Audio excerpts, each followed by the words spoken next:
La indústria del porno és la mateixa indústria que la de la prostitució. Aquesta indústria es va trobar amb una generació d'homes on el consum de la prostitució anava en davallada. Per tant, la prostitució no generava diners.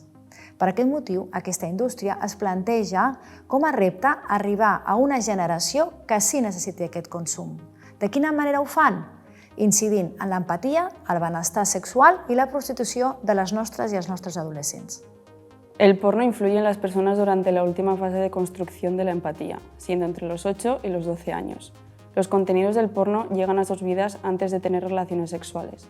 Esto supone un aprendizaje del sexo en vinculación a la violencia de manera precoz.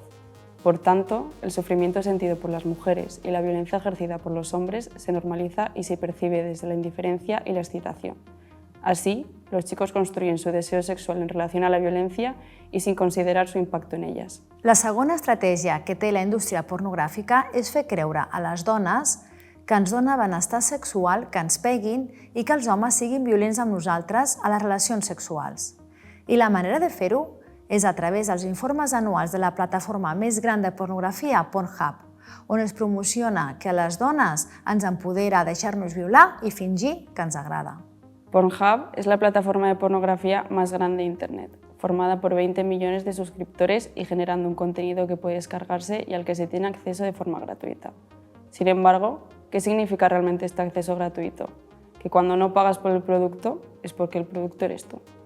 A les xarxes socials com Instagram t'arriben moltes fotografies de penis i sol·licituds de nudes, és a dir, que et demanen que et fotografies despullada i els envies.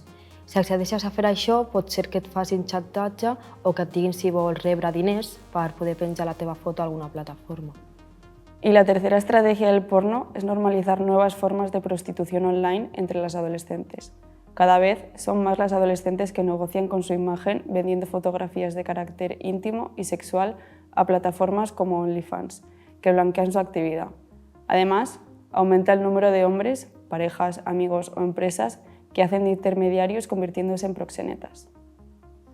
De la mateixa manera que passa amb els sugar daddies, que solen ser homes d'alt poder adquisitiu que estableixen una relació amb una jove o adolescent on l'home fa regals costosos, mòbils d'alta gamma, roba de marca, complements cars, maquillatge o perfums, a canvi d'acompanyament, intimitat i relacions sexuals. Les joves ho perceben com un intercanvi, cosa que disminueix la consciència d'estar sent explotades per un adult. Tot i això, no es tracta d'un intercanvi equitatiu, ja que hi ha un gran desequilibri de poder entre les parts. De nou, suposa un blanquejament de la prostitució amb menors d'edat. Probablement siguem la primera generació que parlem de sexe amb els nostres fills i filles i, per tant, no sapiguem com fer-ho.